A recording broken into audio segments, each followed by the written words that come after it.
تو جب بندہ رشوت کو گناہ ہی نہ مانے تو وہ توبہ کرے گا، یا زنا کو، جھوٹ کو گناہ ہی نہ مانے وہ نادم ہوگا، جب نادم نہیں ہوگا تب توبہ کیسی؟ تو اس لیے علماء کیا کہتے ہیں کہ وہ گناہ سب سے بڑا گناہ ہے جس گناہ کو گناہ نہ سمجھا جائے۔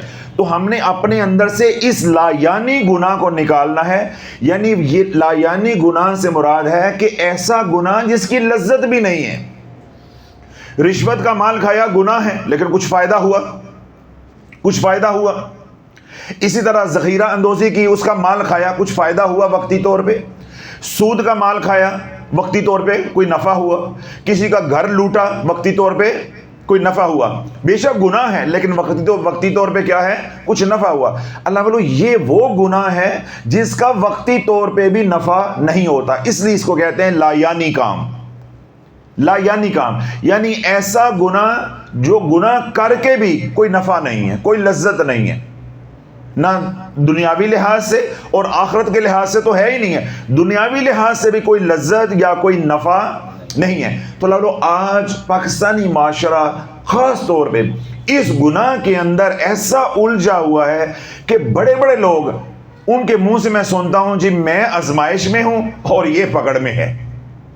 مصیبت تو مصیبت ہے، جس طرح میں نے کہا کہ مجھے بخار ہو گیا تو میں آزمائش میں، وہی بخار اگر ان کو ہو گیا تو وہ آزمائش میں۔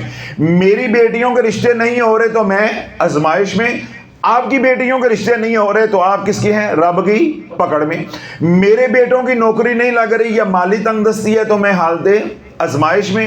آپ کے بیٹے آوارہ ہو گئے یا ان کی نوکریاں نہیں لگ رہی یا کوئی کاروبار کا سلسلہ نہیں بن رہا تو آپ کس میں ہوگے؟ حالت عذاب کے اندر یا حالت پکڑ کے اندر۔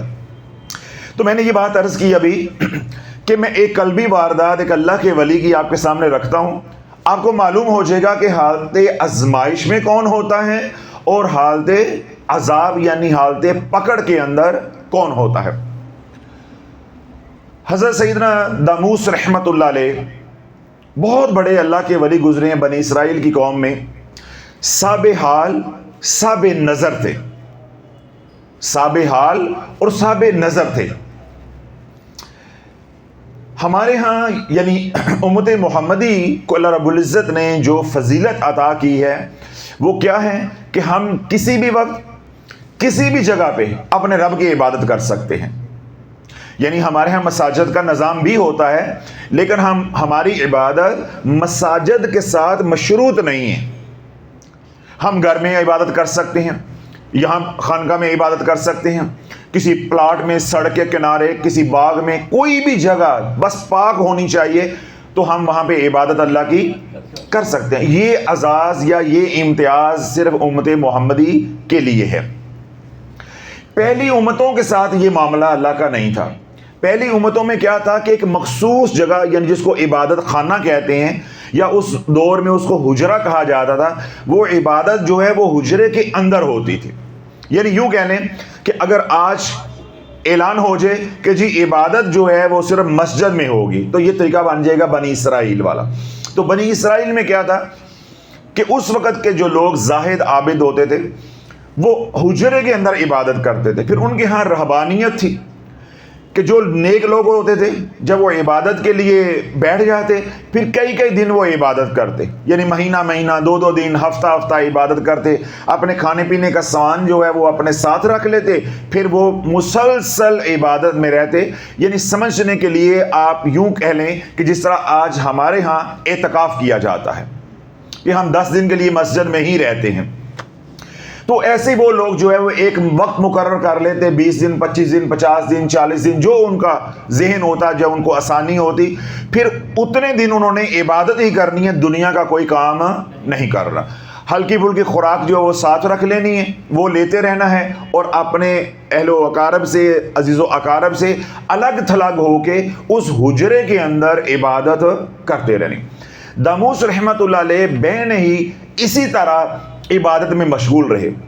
جب اللہ والو انسانی مزاج ہے، چاہے امت محمدی کا فرد ہو چاہے بنی اسرائیل کا ہو، ہے تو بابا آدم کی اولاد ہے نا، مزاج تو وہی چلا آ رہا ہے۔ تو انسان جب ایک ماحول کے اندر رہتا ہے تو کچھ وقت کے بعد انسان اکتا جاتا ہے، تھک جاتا ہے۔ تو پھر انسان کیا کہتا ہے، میں تھوڑی دیر کے لیے ذرا ہوا خوری کر لوں، ذرا باہر جو ہے وہ چہل قدمی کر لوں، ذرا طبیعت جو ہے وہ حشاش بشاش جو ہے وہ ہو جائے۔ تو حضرت داموس رحمۃ اللہ علیہ جب کافی دن جو ہے اپنے حجرے میں عبادت کے اندر مشغول رہے، تو ایک دن جو ہے جب طبیعت کے اندر اکتاہٹ یعنی بوجھل پن محسوس ہوا تو آپ حجرے سے باہر نکلے۔ جب حجرے سے باہر نکلے تو آپ کی نگاہ جو ہے وہ پہاڑوں کے اوپر پڑی، تو وہ پہاڑ جو تھے وہ بنجر تھے، سرسبز و شاداب نہیں تھے۔ تو آپ کے اندر خیال گزرا کہ یا اللہ اگر یہ تو نے پہاڑ بنائے ہیں تو ان کو بس سبزہ اگا دیتا۔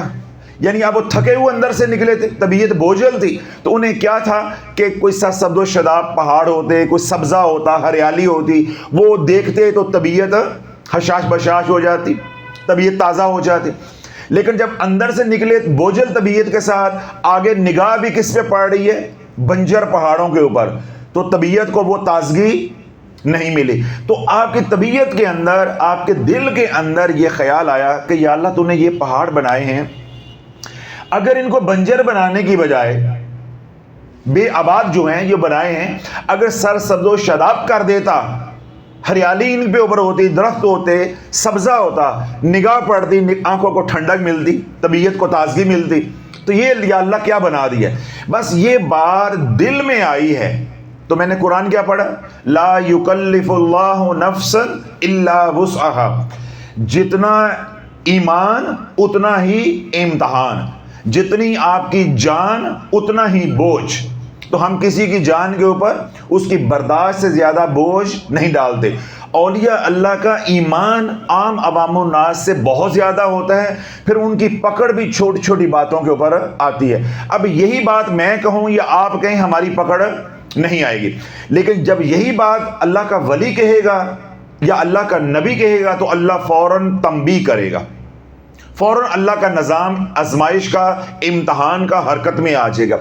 تو جب انہوں نے یہ بات کہی کہ یا اللہ یہ پہاڑ تو بنائی، اگر سرسبز و شاداب بنا دیتا، بس یہ بات دل میں آئی تھی تو اللہ نے الہام کیا، دل میں بات ڈالی، القاء کیا کہ اے بندے تو بندہ ہے، تو عبد ہے، عبد ہی رہ، میرا مشیر نہ بن۔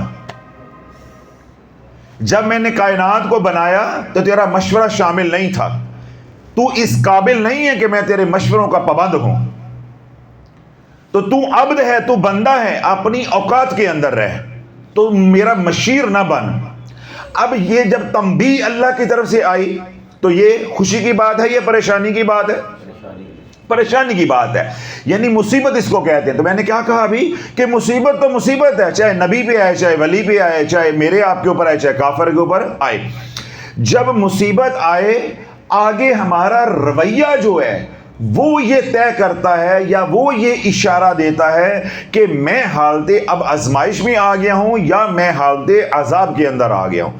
یہ نشاندہی یا اس بات کا اندازہ ہم دوسرے بندے کے رویے سے کریں گے، وہاں سے میں معلوم ہوگا کہ یہ حالت آزمائش میں ہے یا حالت عذاب میں ہے، یعنی اللہ کی پکڑ میں۔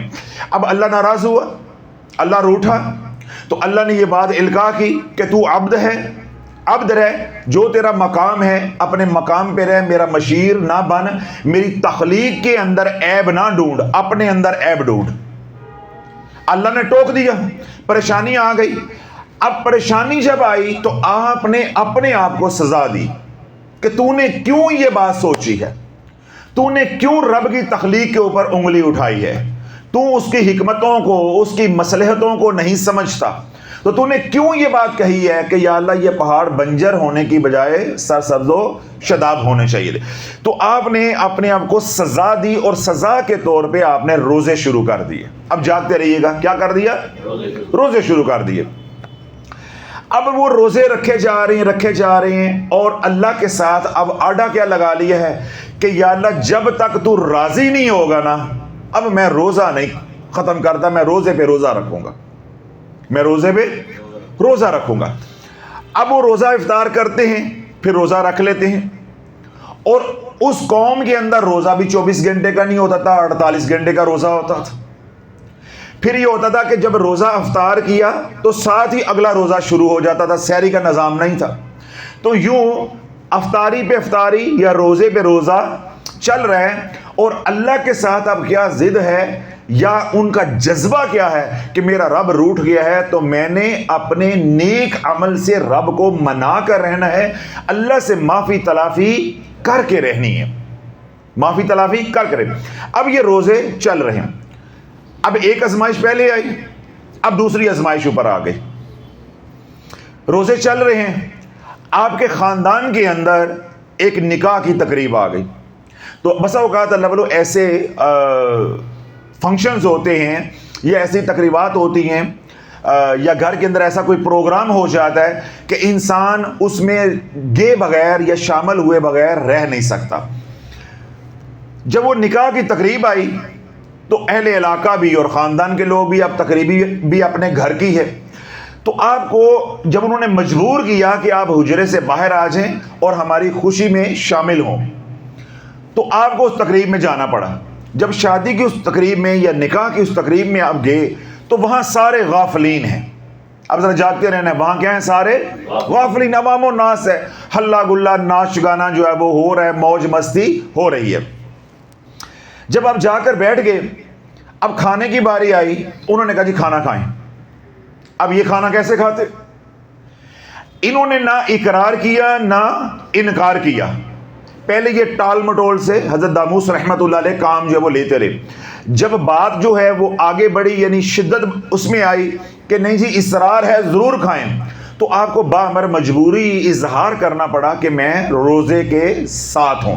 بس جو ہی آپ نے یعنی داموس رحمت اللہ علیہ نے یہ بات کہی کہ میں روزے کے ساتھ ہوں, تو وہ کس حال میں ہے؟ موج مستی, موج مستی ہو رہی ہے, خوشی کا موقع ہے, غافل ہیں, رب سے بھولے ہوئے. انہوں نے کہا چھوڑو, روزہ بھی کیا ہے, روزہ کیا ہوتا ہے, آپ ایسے روزے رکھے جا رہے ہیں, آپ کھائیں کھانا, کچھ نہیں ہوتا, روزہ توڑنے سے کیا ہو جاتا ہے. جب اللہ کی حدود کا یوں مذاق اڑایا تو رب نے قلبی واردات جو ہے وہ عطا کی. اللہ نے القاء کیا کہ اے میرے دوست اب اس وادی کو چھوڑ دے. ایک ہے گناہ کرنا, ایک ہے حد سے بڑھ جانا. تو رب کیا فرماتا ہے؟ ان اللہ لا يحب المعتدین, جو حد سے بڑھ جاتے ہیں پھر اللہ ان کو برداشت نہیں کرتا.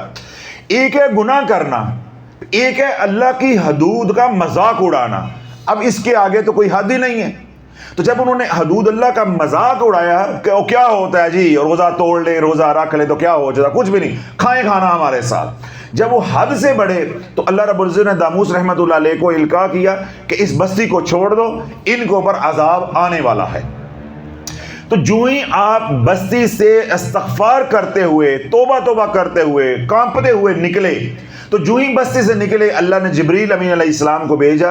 جبریل امین علیہ السلام نے اس بستی کو اپنے پروں کے اوپر لیا اور پہلے آسمان پہ لے جا کے الٹا دیا. اب اللہ والو ان کے اوپر کیا آئی ہے؟ پریشانی, تکلیف آئی ہے نا, پریشانی آئی ہے. تو داموس رحمت اللہ علیہ کے اوپر بھی کیا آئی تھی؟ پریشانی آئی تھی. دونوں پہ یعنی عوام الناس کے اوپر بھی پریشانی آئی ہے, داموس رحمت اللہ علیہ کے اوپر بھی پریشانی آئی ہے. داموس رحمت اللہ علیہ کے اوپر پریشانی کیا آئی تھی کہ آپ کے زبان سے یا آپ کے دل سے یہ بات نکلی تھی کہ یہ پہاڑ کیا ہونے چاہیے؟ سرسبز و شاداب ہونے چاہیے. تو اللہ نے پکڑ کی. جب اللہ نے پکڑ کی تو آپ اللہ کے اور قریب ہونا شروع ہو گئے اپنی عبادت کے ذریعے, ریاضت کے ذریعے, مجاہدات کے ذریعے, روزے کے ذریعے کہ معافی تلافی ہو جائے. لیکن جب ان کو تنبیہ کی گئی کہ بھائی آپ اس طرح اللہ کی حدود کا مذاق نہ اڑائیں, پکڑ میں آ جائیں گے, تو انہوں نے اللہ کی حدود کا اور مذاق اڑایا. جب وہ اور غافل ہوئے اسی ناچ گانے کے اندر رہے, بجائے کہ رب سے رجوع اللہ کرنے کے, اب رجوع اللہ نہیں ہوئی تو اللہ نے اسی مصیبت کو عذاب بنا دیا اور جبریل امین علیہ السلام کو حکم دیا کہ اس بستی کو الٹا دے, اس بستی کو الٹا دے. میں نے کیا بات کہی تھی؟ اگر آپ جاگ رہے ہوں گے تو یہ پوری واردات, قلبی واردات سننے کے بعد آپ کو سمجھ آ جائے گی کہ مصیبت ہوتی ہے. جب میرے پہ مصیبت آئی تو میں مصیبت میں رب سے اور دور ہو گیا, مصیبت میں رب سے اور دور ہو گیا. اب ذرا جاگتے رہیے گا.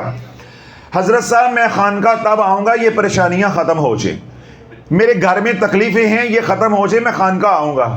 میرے گھر میں فلاں پریشانی ہے, فلاں مصیبت ہے, مجھے وقت نہیں ملتا. اللہ بولے جب مصیبت آئی، پریشانی آئی، تکلیف آئی تو رب کے قریب ہو گئے. پہلے 2 نمازیں پڑھتے تھے، پھر 5 پوری شروع کر دی. پہلے گھر میں پڑھتے تھے، پھر مسجد میں باجماعت تکبیر اولیٰ کے ساتھ شروع کر دی. پہلے قرآن کی تلاوت نہیں کرتے تھے، اب قرآن کی تلاوت بھی جو ہے وہ شروع کر دی. اور پہلے تسبیحات نہیں تھی، ذکر اذکار نہیں تھا، اوراد و وظائف نہیں تھے، غفلت تھی. اب غفلت سے بھی نکل آئے اور کیا کر دیا کہ ساتھ ذکر اذکار بھی ہو رہا ہے. یعنی پہلے نیک اعمال کم تھے، جو ہی پریشانی آئی نیک اعمال بڑھ گئے. اللہ بولو جب مصیبت آئے اور مصیبت کے اندر رجوع اللہ بڑھ گئی تو یہ مصیبت اس کے اوپر آزمائش بن جائے گی. مصیبت اس کے اوپر کیا بن جائے گی؟ آزمائش بن جائے گی. آزمائش کے اندر پتیاں لگتی ہیں، آزمائش کے اندر امتحان پاس ہوتے ہیں، آزمائش کے اندر نمبر ملتے ہیں، آزمائش کے اندر درجات بلند ہوتے ہیں، آزمائش کے اندر منازل طے ہوتی ہیں. سمجھ آئی بات؟ اب جب مصیبت آئی اس مصیبت میں کیا کیا؟ صبر. اور دوسرا کیا کیا کہ رجوع اللہ بڑھائی، اللہ کے ساتھ اپنا تعلق، عبادات، مجاہدات، ریاضات، مشقتیں یا دیگر جو نیک اعمال اللہ نے توفیق دی وہ بڑھ گئے. تو جب رجوع اللہ بڑھ گئی تو اب یہ مصیبت بن گئی ہے آزمائش.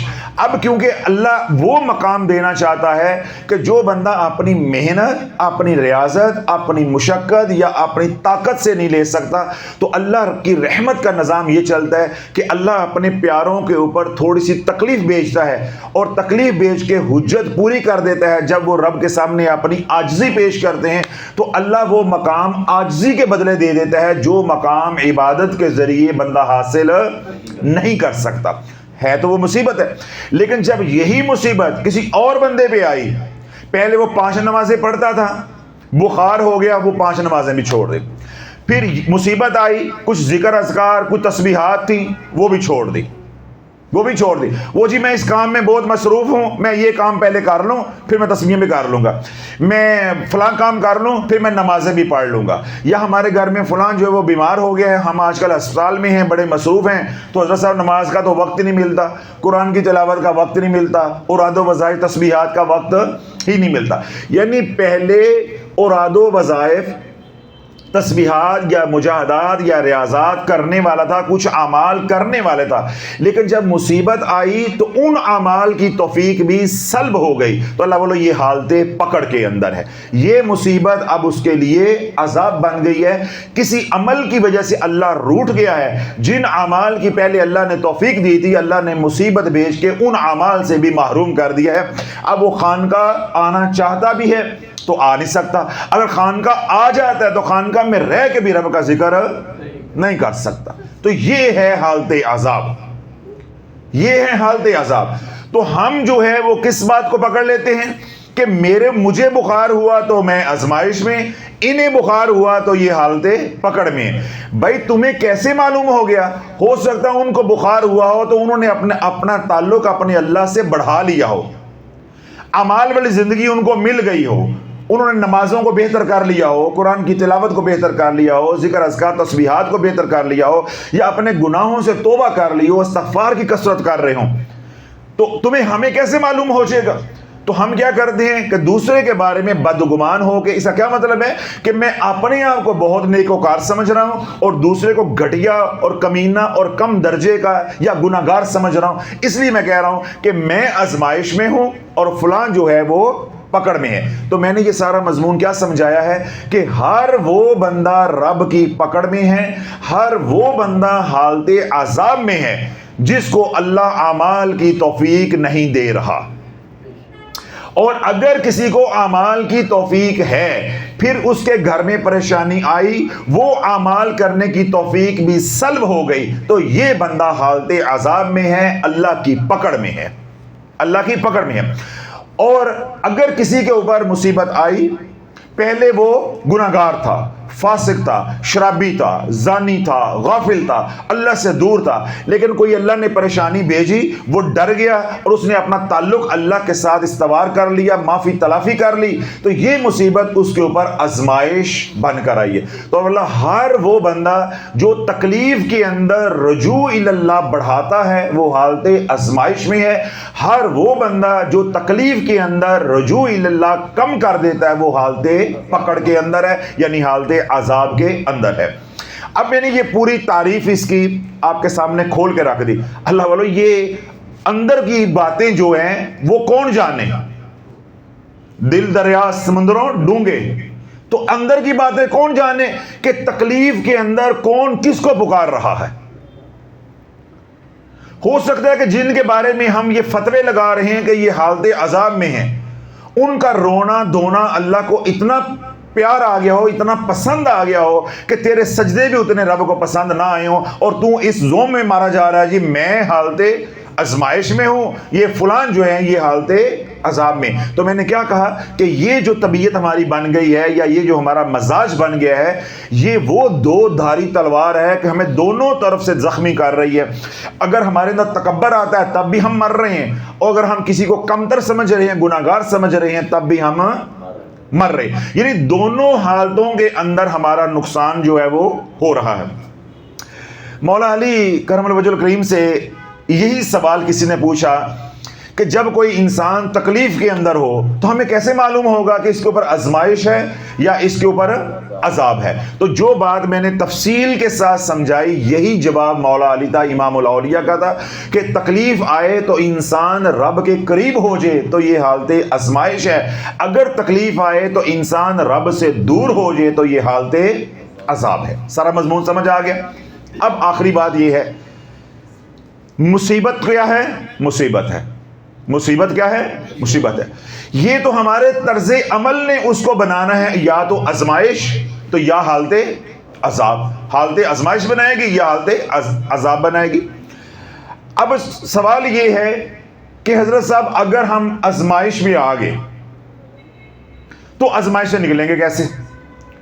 اب ہم نے اپنے اندر جھانکا ہے کہ جب سے ہمارے گھر کے حالات خراب ہوئے ہیں، ہمارے گھر سے نماز چلی گئی ہے، قرآن کی تلاوت چلی گئی ہے، ذکر اذکار چلے گئے ہیں، نیک اعمال چلے گئے ہیں، صدقہ خیرات چلا گیا ہے، حضرت صاحب آپ کی باتیں سن کے ہمیں سمجھ آ گئی ہے کہ ہمارے اوپر جادو ٹونا نہیں ہے، ہمارے اوپر یہ تکلیفیں بیماریاں جو آئی ہیں یہ آزمائش نہیں ہے، یہ ہم اللہ کی پکڑ میں ہیں۔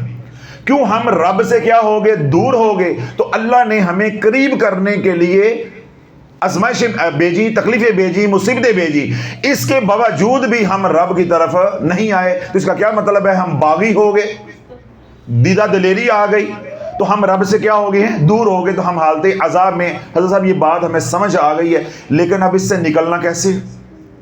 اس سے نکلنا کیسے؟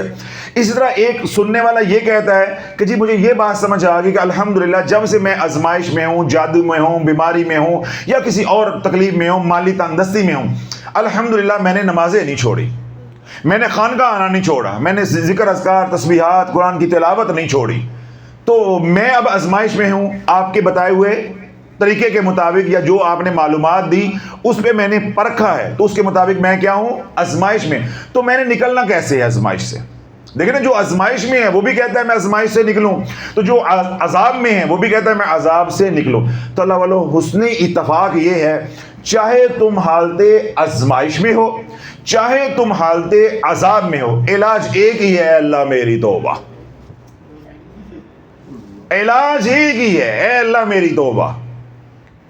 نہ آزمائش والوں کے لیے کوئی لیدہ گدڑ سنگی ہے، کوئی لیدہ علاج ہے ان کے لیے کوئی اور ہوگا، اسی طرح جو رب کی پکڑ کے اندر ہیں ان کے لیے بھی کوئی الگ نظام نہیں ہے۔ اللہ نے اس دنیا میں ایسے پردے رکھے ہوئے ہیں کہ کسی کو معلوم ہی نہ ہو کہ حالت آزمائش میں کون ہے اور حالت عذاب میں کون ہے، دونوں کا علاج بھی اللہ نے ایک ہی رکھا ہے۔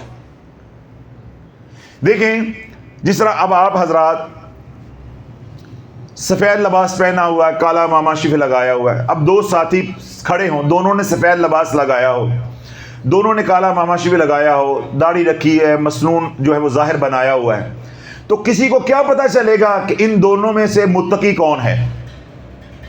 کوئی پتہ نہیں چلے گا۔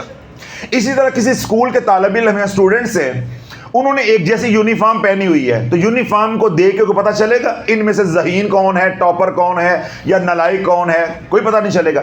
وہ تو جب آپ امتحان لیں گے تو پتہ چلے گا کہ یہ لائق ہے اور یہ نالائق ہے۔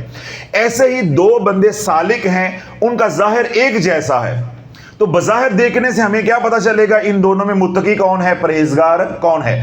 یہ تو اللہ جب اللہ آزمائش ڈالے گا پھر پتا چلے گا کہ اب خان کا کون آتا ہے، اب نمازیں کون پڑھتا ہے، اب ہو کی ضربیں کون لگاتا ہے۔ یہ جو وجد کل تک آتا تھا اب وجد کہاں گیا ہے، یہ جو کل تک بڑی کیفیات تھی، رونا دھونا تھا، یہ اب کہاں گیا ہے؟ تو یہ تو آزمائش ڈلے گی تو پتا چلے گا نا۔ جب لوہے کے اوپر چوٹ لگے گی تو لوہے کی کوالٹی کا پتہ چلے گا نا۔ تو اللہ والو یہی تو اللہ کا بنایا ہوا نظام ہے کہ اللہ مصیبتیں بھیجتا ہے پرکھنے کے لیے کہ میرے ساتھ محبت کون کر رہا ہے اور میرے ساتھ دغا کون کر رہا ہے۔ تو یہی تو رب بھیجتا ہے، اور ہم نے کیا معیار بنا لیا ہوا ہے، میں جی محبت کر رہا ہوں، یہ دغا کر رہا ہے، میں محبت کر رہا ہوں، یہ دغا کر رہا ہے، میں ٹھیک ہوں، یہ غلط ہے۔ تو میں نے کیا بات سمجھائی ہے کہ یہ بات اللہ جانتا ہے کہ کون محبت کر رہا ہے اور کون دغا کر رہا ہے۔ یا جو اللہ نے ہمیں معیار بتایا ہے وہ کیا ہے کہ اگر بندہ مصیبت کے اندر اللہ کے ساتھ تعلق کو مضبوط کرتا ہے تو وہ حالت آزمائش میں ہے، اور پہلے اگر اس کا کوئی کچھ تعلق تھا کسی درجے کا، لیکن جب پریشانی آئی تو وہ اعمال بھی چھن گئے تو وہ حالت عذاب میں۔ اور اگلی بات میں نے یہ سمجھائی کہ اللہ نے ایسے پردے رکھے ہیں کہ جو آزمائش میں ہے اس کا علاج بھی وہی ہے، اور جو عذاب کے اندر ہے اس کا علاج بھی وہی ہے، اور دونوں کا علاج کیا ہے؟ اے اللہ میری توبہ، اے اللہ میری توبہ۔ اب اللہ والو یہاں آپ کو اشکال پیدا ہونا چاہیے اگر آپ ذہنی طور پہ موجود ہیں کہ دونوں کا علاج ایک جیسا کیوں ہے، دونوں کا علاج ایک جیسا کیوں ہے؟ اللہ والو یہی بات تو میں سمجھا رہا ہوں کہ اگر دونوں کا علاج مختلف ہوتا تو یہ فیصلے تو ہم خود ہی کر بیٹھتے جو کہ ہم کر رہے ہیں، اسی کی تو میں اصلاح کرنے کی کوشش کر رہا ہوں کہ یہ فیصلے ہم نے نہیں کرنے، یہ فیصلہ کرنا اللہ کا کام ہے، یہ منصب اللہ کا ہے، تفریق کرنا کہ کون اس کے قریب ہے کون اس کے دور ہے۔ تو اللہ نے علاج بھی ایسا رکھا ہے کہ اس دنیا میں تفریق ہو ہی نہ سکے، کوئی بندہ دوسرے بندے کو اپنے سے کم تر نہ جانے۔ ہم کدھر لگے ہوئے ہیں؟ فیصلے کرنے کی طرف، یعنی جو عبد کے کام کرنے والے تھے وہ نہیں کر رہے، جو معبود کے کرنے والے کام ہیں وہ ہم کر رہے ہیں۔ یہ کام معبود کا ہے، مالک یوم الدین، روز جزا کا مالک اللہ ہے، یہ کام اللہ نے کرنے ہیں۔ کہ کسی کے آنسو پسند آ جاتے ہیں، کسی کا سجدہ پسند آ جاتا ہے، کسی کا اللہ کو آنسو پسند آ جاتا ہے، اور کسی کو اللہ کا سجدہ، اللہ کو کیا ہوا سجدہ بھی کسی کا پسند نہیں آتا۔ تو یہ تو یار کی مرضی ہے، وہ آنسوؤں سے راضی ہو جائے یا سجدوں سے راضی ہو جائے، یہ تو اس نے فیصلے کرنے ہیں۔ تو اس لیے اللہ رب العزت نے، اللہ خالق کائنات ستار ہے، اس کی صفت ہے ستاری، اس نے علاج کے اندر بھی یہ رکھا ہے تاکہ دنیا میں یہ نہ ہو کہ کوئی کچھ علاج کر رہا ہو تو سب کو پتہ چل جائے یہ آزمائش میں ہے، اور حالت عذاب والے کا کوئی اور علاج ہو تو ساری دنیا کو پتہ چل جائے کہ یہ جہنمی ہے، یہ حالت عذاب میں ہے۔ اللہ نے علاج بھی ایک جیسا رکھا ہے کہ اس دنیا میں پتہ ہی نہ کسی کو چلے کہ کون حالت آزمائش میں ہے اور کون حالت عذاب میں، اور وہ علاج اللہ نے کیا رکھا ہے؟ اے اللہ میری توبہ۔ اب کیا ہوگا جو حالت آزمائش میں ہے؟ حالت آزمائش میں کون ہے؟ جس نے رجوع بڑھا لیا، اللہ سے تعلق بڑھا لیا، عبادت کو بڑھا لیا، توبہ تائب ہو رہا ہے، جو کہیں کمی تھی اس کمی کو دور کر رہا ہے، یہ کس میں؟ حالت آزمائش کے اندر ہے۔ جب یہ شخص کثرت کے ساتھ توبہ استغفار کرے گا، استغفر اللہ الذی لا الہ الا هو الحی القیوم واتوب الیہ، اس کا ذکر کثرت کے ساتھ کرے گا، استغفر اللہ ربی من کل ذنب واتوب الیہ، یہ دعا پڑھتا ہے، اس کا کثرت کے ساتھ کرتا ہے، پھر نادم ہوتا ہے، شرمندہ ہوتا ہے اپنے کیے کے اوپر، اپنی خطائیں یاد کر کے، اپنے گناہوں کو یاد کر کے اللہ کو مناتا ہے، تو اب کیا ہوگا؟ اس کے تو گناہ ہے ہی نہیں، یہ تو حالت کس میں ہے؟ آزمائش میں ہے، وقت کا نبی ہے، ولی ہے، کوئی اور نیک صالح انسان ہے، وقت کا صدیق ہے، وقت کا شہید ہے، تو یہ تو اس کے تو گناہ ہے ہی نہیں ہے۔ اب یہ جو استغفار کر رہا ہے، اس استغفار کی برکت سے اللہ اس کے درجات کو بلند کرتا جائے گا۔ علاج بظاہر ایک ہی ہے، ادھر وہ جو استغفار کر رہا ہے اس کے تو گناہ ہی نہیں ہے۔ اب نبی کو بخار ہوا، ولی کو بخار ہوا، اس کے تو گناہ ہے ہی نہیں ہے، اس کے تو گناہ ہے ہی نہیں ہے۔ اب وہ جو استغفار کرے گا تو اس سے کیا ہوگا؟ اللہ اس کے درجات کو بلند کرتا جائے گا، یعنی وہ درجے جو عبادت، ریاضت یا جسمانی مشقت سے نہیں پائے جا سکتے، اللہ حجتیں پوری کرتا جائے گا، اللہ تھوڑی سی ٹھوکر لگا کے عاجزی کرنے پہ اللہ وہ مقام دیتا جائے گا۔ تو علاج کیا ہو گیا؟ استغفر اللہ الذی لا الہ الا هو الحی القیوم واتوب الیہ۔ اللہ نے اپنے محبوب علیہ الصلوۃ والسلام کو کیا حکم دیا؟ فسبح بحمد ربک واستغفر انہ کان توابا۔ اے میرے محبوب تسبیح کریں، میری تعریف کریں استغفار کے ساتھ، تسبیح و تحمید کریں استغفار کے ساتھ، میرے سے بخشش مانگیں، واستغفر اللہ، میرے سے بخشش مانگتے رہو۔ ان اللہ غفور رحیم، بے شک تمہارا رب بڑا ہی غفور و رحیم میں درگزر کرنے والا ہے، رحم کرنے والا ہے۔ انہ کان توابا، بے شک تیرا رب توبہ قبول کرنے والا ہے۔ اللہ نے یہ حکم کس کو دیا ہے؟ اپنے محبوب علیہ الصلوۃ والسلام کو۔ تو معاذ اللہ حضور علیہ الصلوۃ والسلام کے گناہ تھے؟ نبی تو معصوم ہوتا ہے، گناہ قریب بھی نہیں آ سکتا۔ تو اس کا کیا مطلب ہے کہ حضور علیہ الصلوۃ والسلام نے جب اپنا کام مکمل کر لیا، یعنی نبوت کے فرائض ادا کر لیے، تو یہ آیت مبارکہ سورہ نصر کی نازل ہوئی، جن سے سیدنا ابوبکر صدیق رضی اللہ تعالیٰ کو اشارہ ملا کہ اب حضور علیہ الصلوۃ والسلام کا اس دنیا سے جانے کا وقت ہو گیا ہے، جس کام کے لیے اللہ نے ان کو بھیجا تھا اب وہ کام مکمل ہو گیا ہے۔ اس لیے اللہ نے اپنے محبوب کو حکم دے دیا ہے کہ اب آپ جلوت نہیں، خلوت اختیار کریں، مخلوق سے علیحدہ ہوں، اور کیا کریں؟ میری تسبیح کریں، میری تعریفوں کے پل باندھیں، اور کس کے ساتھ؟ اے اللہ مجھے بخش دے، اے اللہ مجھے بخش دے، تاکہ میں آپ کو آپ کے مقام میں بڑھاتا جاؤں، جو منزلیں میں نے طے کروانی ہیں وہ طے کرواتا جاؤں، آپ کے درجات کو بلند کرتا جاؤں۔ جس کام کے لیے ہم نے دنیا میں آپ کو بھیجا تھا، جاب از ڈن، وہ کام ہو چکا ہے۔ اب آپ استغفار کریں۔ پھر آگے رب نے کیا فرمایا؟ اپنی صفت کو بیان کیا، اپنی رحیمی اور کریمی کو بیان کیا، انہ کان توابا، بے شک اللہ توبہ کو، معافی کو قبول کرنے والا ہے۔ تو یہ نظام کس کے ساتھ ہے؟ نبیوں کے ساتھ۔ یہ نظام کس کے ساتھ ہے؟ ولیوں کے ساتھ۔ یہ نظام کس کے ساتھ ہے؟ نیک صالحین کے ساتھ۔ یہ نظام کن کے ساتھ ہے؟ جن کے اوپر مصیبت آئی تو وہ ڈر گئے اور انہوں نے اپنے رب سے رجوع بڑھا لیا، اللہ نے گناہ اگر تھے تو وہ بھی معاف کر دیے، باقی اللہ درجات کو بلند کرتا جائے گا۔ اور وہ نیک ہستیاں جن کے گناہ ہے ہی نہیں ہیں، تو ان کے اس دعا سے کیا ہوگا، یا توبہ استغفار سے کیا ہوگا؟